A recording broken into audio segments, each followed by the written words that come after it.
Alexander and the terrible, horrible, no good, very bad day.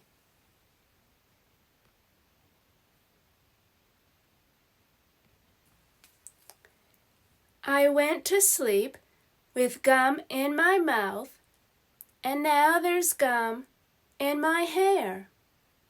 And when I got out of bed this morning, I tripped on the skateboard, and by mistake I dropped my sweater in the sink while the water was running, and I could tell it was going to be a terrible, horrible, no good, very bad day.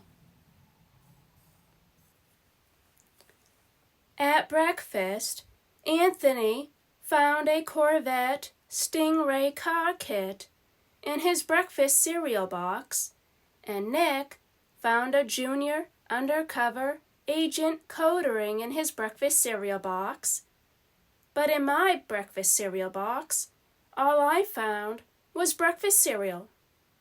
I think I'll move to Australia. In the carpool, Mrs. Gibson let Becky have a seat by the window.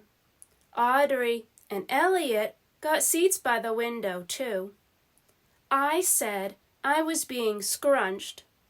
I said I was being smushed. I said if I don't get a seat by the window, I am going to be carsick. No one even answered.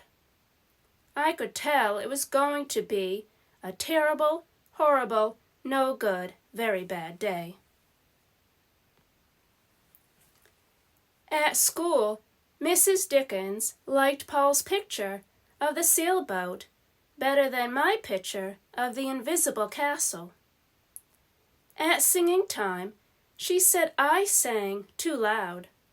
At counting time, she said I left out 16. Who needs 16? I could tell it was going to be a terrible, horrible, no good, very bad day. I could tell because Paul said I wasn't his best friend anymore. He said that Philip Parker was his best friend, and that Albert Moyo was his next best friend, and that I was only his third best friend. I hope you sit on a tack, I said to Paul. I hope the next time you get a double-decker strawberry ice cream cone, that ice cream part falls off the cone part and lands in Australia. There were 2 cupcakes in Philip Parker's lunch bag, and Albert got a Hershey bar with almonds, and Paul's mother gave him a piece of jelly roll that had little coconut sprinkles on the top. Guess whose mother forgot to put in dessert? It was a terrible, horrible, no good, very bad day. That's what it was, because after school, my mom took us all to the dentist, and Dr. Fields found a cavity just in me. Come back next week and I'll fix it, said Dr. Fields. Next week, I said. I'm going to Australia.